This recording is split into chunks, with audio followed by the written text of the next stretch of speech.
En primer lugar, mi agradecimiento a los organizadores del 19º Congreso Panameño de Derecho Procesal.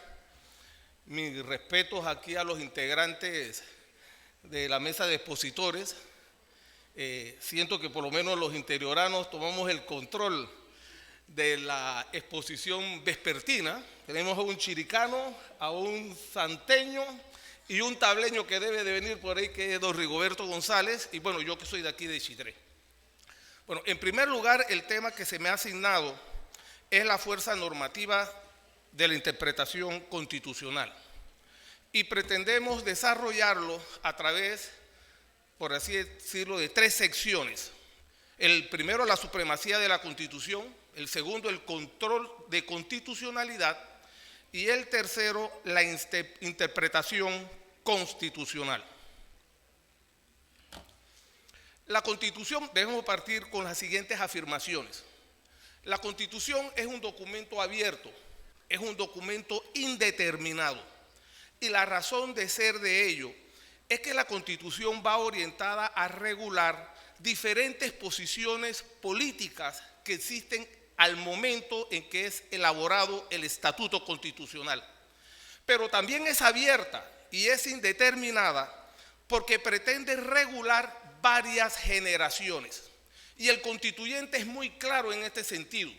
Y la prueba está que cuando uno analiza el segundo párrafo del artículo 17 de la Constitución Nacional, logra observar que la misma establece que los derechos y garantías previstos en la Constitución son mínimos y no excluye otros derechos y otras garantías orientadas a proteger los derechos fundamentales y la dignidad de la persona. El constituyente nos está dando un mensaje muy claro, y es que la sociedad evoluciona, pero también evoluciona el catálogo de derechos y garantías fundamentales. Y a nivel internacional, cuando revisamos la jurisprudencia constitucional, observamos cierto decantamiento, cierto favoritismo en la jurisprudencia aplicando corrientes evolutivas, corrientes modernas, aunque ocasionalmente también debo de señalar que observamos fallos de la Corte Suprema de Justicia donde se recurre a la voluntad, a la intención, al pensamiento que tenía el constituyente al momento de elaborar la Constitución. Y esa corriente se denomina la corriente originalista. Más adelante, a propósito de la interpretación constitucional, vamos a confrontar esas dos posiciones.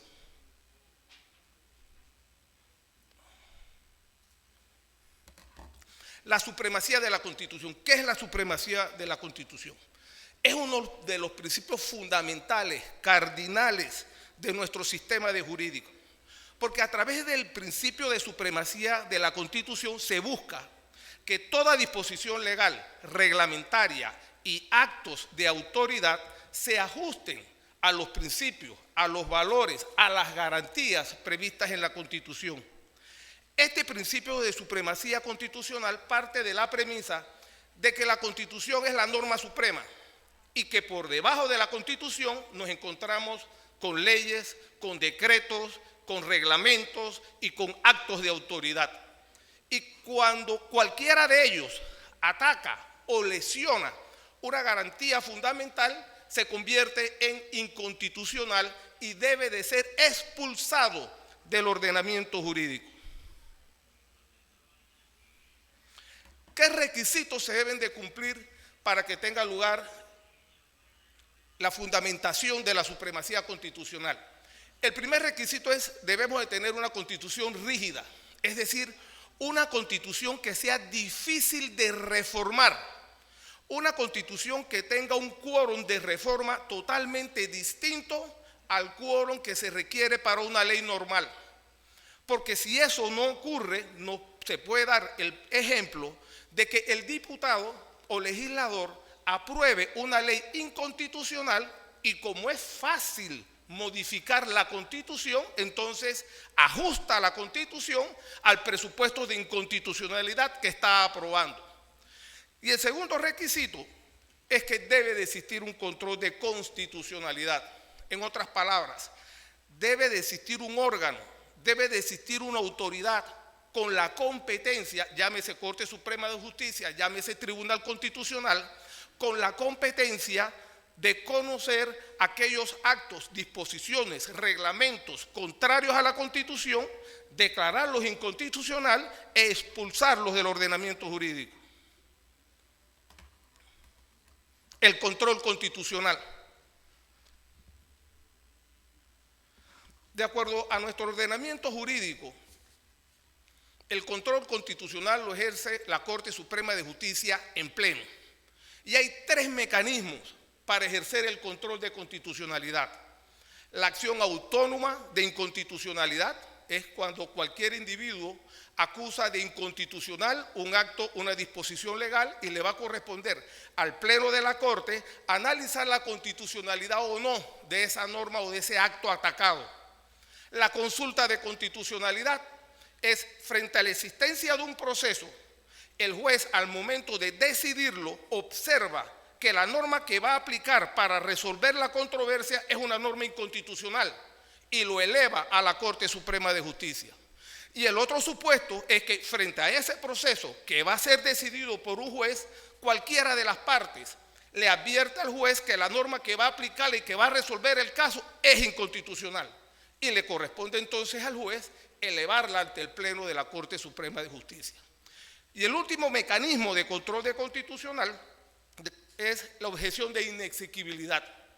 Y es cuando el órgano ejecutivo, frente a un proyecto de ley que ha sido objetado de inconstitucionalidad, le regresa nuevamente al Ejecutivo con la aprobación de la Asamblea por las 2/3 partes. En este caso en particular, le va a corresponder al Ejecutivo mandar ese proyecto de ley a la Corte Suprema de Justicia a fin de que analice la constitucionalidad o no de ese proyecto de ley.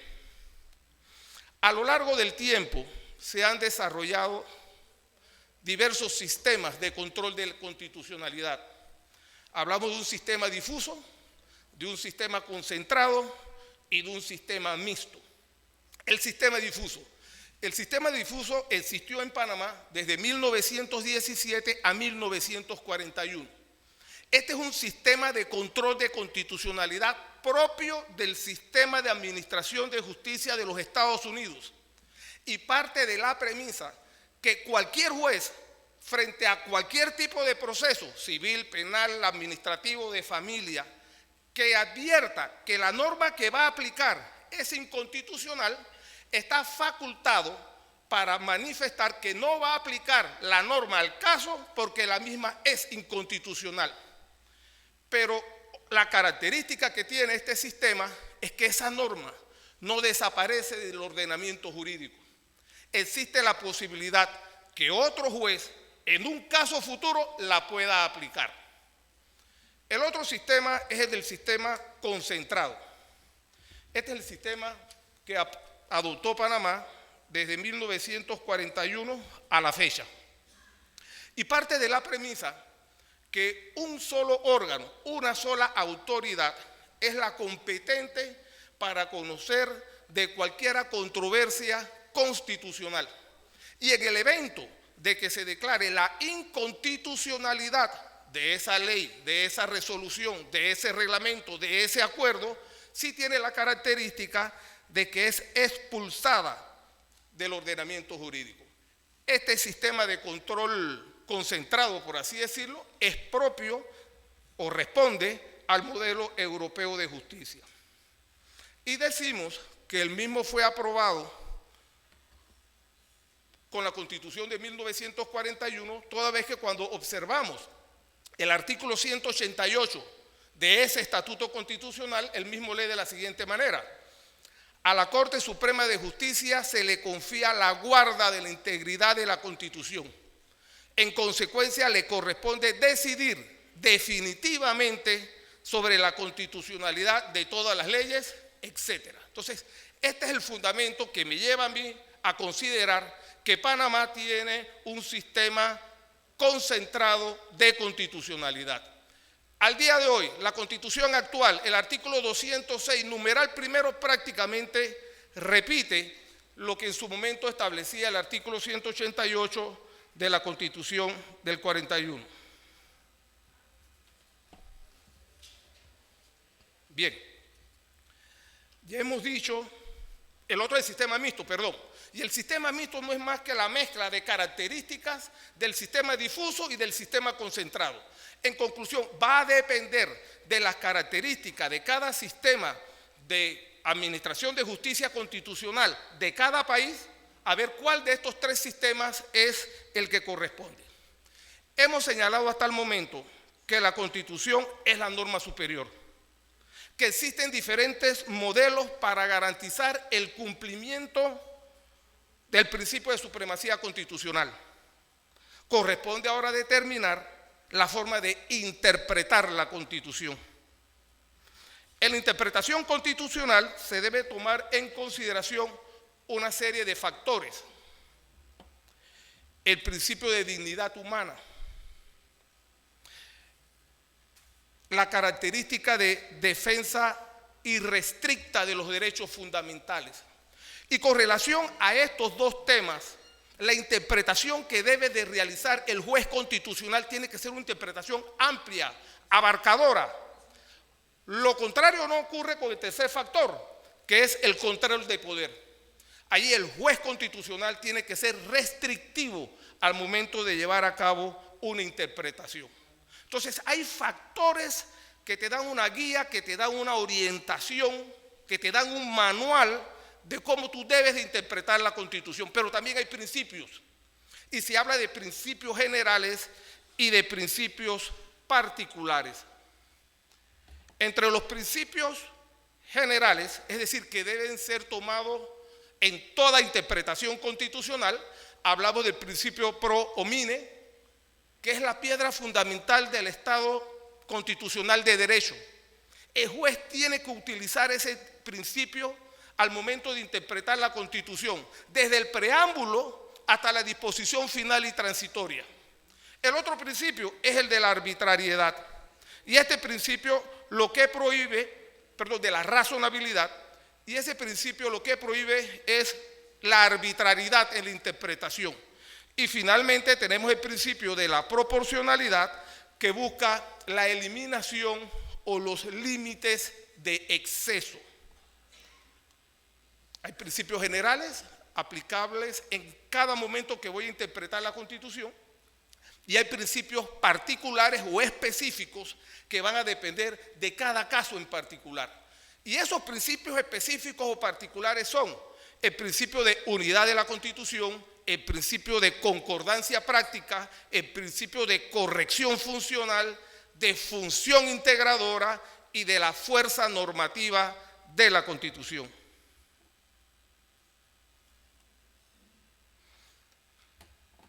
Y regresamos a estas corrientes de interpretación de la Constitución. A nivel doctrinal se ha desarrollado diversas formas de cómo interpretar la Constitución. Hay una posición originalista y hay una posición del árbol vivo o de la actualidad. ¿Qué nos dice la posición originalista? Al momento de interpretar la norma constitucional, ese juez constitucional tiene que trasladarse al momento en que el constituyente elaboró la norma constitucional. Tiene que indagar cuál es el espíritu, cuál era la intención, cuál era el pensamiento que tenía ese constituyente al momento de redactar la norma constitucional para hacer una interpretación consona con ese principio. Dicen los originalistas, a través de la jurisprudencia constitucional no se puede alterar, no se pueden cambiar las facultades y las funciones de los órganos de poder público. A través de la jurisprudencia no se pueden reconocer derechos, principios, valores, garantías que no están reconocidas en la Constitución. Y los originalistas dicen, si tú quieres modificar las facultades, las competencias de los órganos del Estado, Si tú quieres reconocer garantías constitucionales que no están expresamente consignadas en la Constitución, la propia Constitución te establece tu método, y es el método de reforma. Contraria a la posición originalista, nos encontramos con la posición del árbol vivo. ¿Qué dice esta posición? Al momento en que el juez constitucional va a realizar un análisis, va a llevar a cabo la interpretación de una norma constitucional, ese juez tiene que vivir el presente. Ese juez tiene que analizar las circunstancias que se están dando en la actualidad. Es un juez que tiene que ir de mano con las innovaciones jurídicas que se presentan en la convivencia jurídica. Y por lo tanto, ese juez no tiene que recurrir a la voluntad del constituyente, sino que va a tener que analizar cada caso en particular y darle una interpretación progresiva a la Constitución.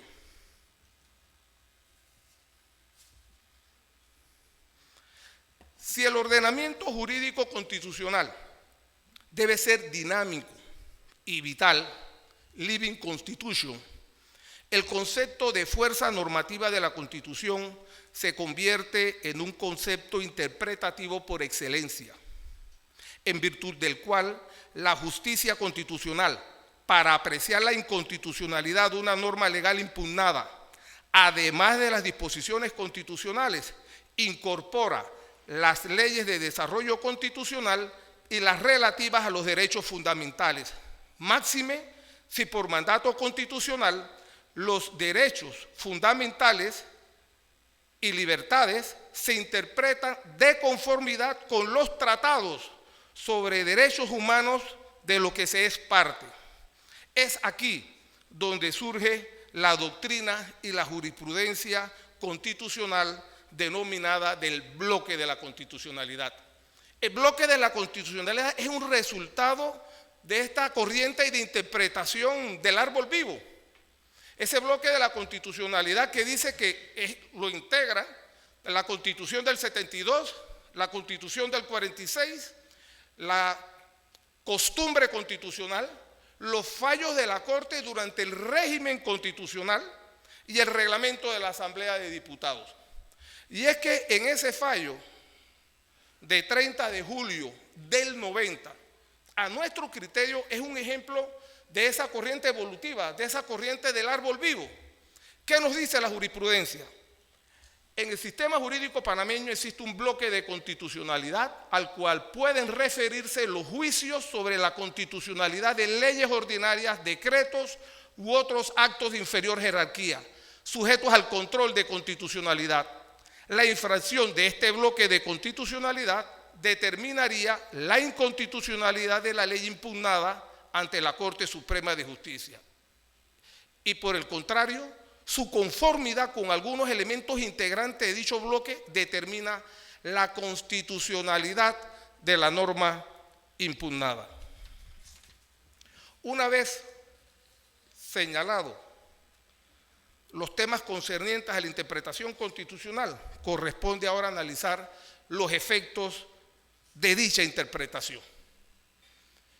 En el primer momento, el primer elemento a mencionar es que el juez constitucional, al momento de analizar una demanda de inconstitucionalidad, no solamente debe de confrontar el acto acusado con la norma indicada en la demanda de inconstitucionalidad, sino que es un deber, es una obligación de la Corte confrontar ese acto demandado con todo el estatuto constitucional. Y el fundamento de eso es el artículo 2566 del Código Judicial, que hace ese mandato. Pero también nos preguntamos, así como la Corte tiene la obligación de confrontar el acto constitucional con el resto del estatuto constitucional, es posible que la Corte analice la totalidad del acto cuando solamente se ha impugnado una parte de ese acto constitucional. En otras palabras, hablamos de un ejemplo, ley 30 del 22, y se está cuestionando la constitucionalidad del artículo 3. ¿Puede la Corte, en este caso en particular, analizar el resto del articulado de las normas de esa ley que no fueron demandadas de inconstitucionalidad? La ley no dice nada y la Constitución no dice nada. Pero la Corte, en esa interpretación constitucional de corriente del árbol vivo, ha generado dos precedentes. En la sentencia de 11 de agosto del 14, la Corte entró a reconocer y declaró inconstitucional normas que no habían sido consignadas en la demanda de inconstitucionalidad. Y en el fallo de 23 de diciembre del 22, la Corte hace lo mismo, pero aquí prácticamente reconoce la constitucionalidad por conexión, es la palabra que utiliza. La Corte se va más allá y analiza y declara inconstitucional temas que no fueron abordados en la demanda de inconstitucionalidad. Entonces, de alguna u otra manera choca o rompe con ese principio de congruencia. Y otro tema a desarrollar, que lo voy a hacer brevemente porque creo que le toca a César, son tipos de sentencias constitucionales en cuanto a los efectos en el tiempo. Y hablamos, sentencia con efectos inmediatos, es aquella sentencia que entra a regir, entra en vigor, produce sus efectos desde el momento en que son publicadas en la Gaceta Oficial. Es lo que usualmente ocurre. Sentencia con efectos retroactivos son aquellos que producen efectos hacia el pasado, eliminan el reconocimiento de ciertos derechos que han sido obtenidos bajo el presupuesto de una disposición o de una sentencia. La Corte lo que ha dicho es que el tema de los efectos retroactivos únicamente aplica en el tema de las decisiones judiciales, pero no me meto en ese tema porque le toca a Ruilova. Y el otro efecto es el efecto diferido. En este caso la Corte declara la inconstitucionalidad, pero esa inconstitucionalidad no entra en efecto inmediato. La Corte difiere para un plazo futuro la ejecución de esa sentencia. Ayer en horas de la tarde y bajo la desesperación de que no había encontrado una sentencia de efecto diferido, llamo aquí al procurador, profesor y amigo Rigoberto González, que es quien me da el dato. Él es una biblioteca. Me dice: Omar, el único, no me dijo el único, Omar, hay un caso que recuerdo donde la Corte declaró la inconstitucionalidad de la ley y le dio a la Asamblea el plazo de 1 año para que emitiera una nueva ley, pero una inconstitucionalidad que fue declarada no produjo sus efectos y la norma tuvo su vigencia, y es el fallo de 9 de enero del año 2017. Y con esto termino. Las condiciones del juzgador constitucional. Ese individuo, esa persona que tiene la sagrada misión de interpretar la Constitución, no puede ser cualquier persona, no puede ser cualquier abogado, por más experiencia que tenga. La doctrina ha reconocido que son 3 condiciones que tiene que tener ese juzgador constitucional. El primero de ellos, un carácter contramayoritario. ¿Qué significa eso? Un juez constitucional que no acceda a las presiones del poder político, a las presiones de la sociedad o a las presiones de los medios de comunicación. Que es un juez que si va a decidir es porque está convencido sobre la constitucionalidad o no, sobre lo cual va a resolver, pero que no sean sujetos a presiones. Especialista constitucional.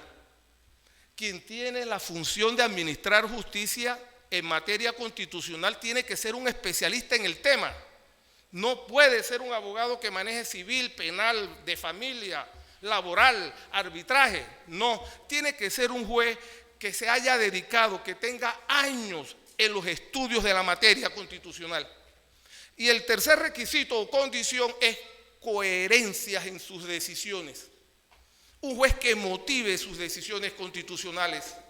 Un juez que mantenga su criterio constitucional, salvo que frente a nuevas realidades motive el cambio de su criterio constitucional. Pero hoy usted simplemente abra la página web del órgano judicial y se va a encontrar con fallos donde lastimosamente el criterio cambia. Y ese no es el juez constitucional que por lo menos quien suscribe debemos de tener. Es un juez constitucional que mantenga el criterio, que mantenga sus motivaciones, y cuando surgen nuevos elementos efectivamente hay que cambiar, pero hay que justificar el cambio. Y con esto termino la exposición de la fuerza normativa de la interpretación constitucional. Gracias. Y a tiempo, ¿ah?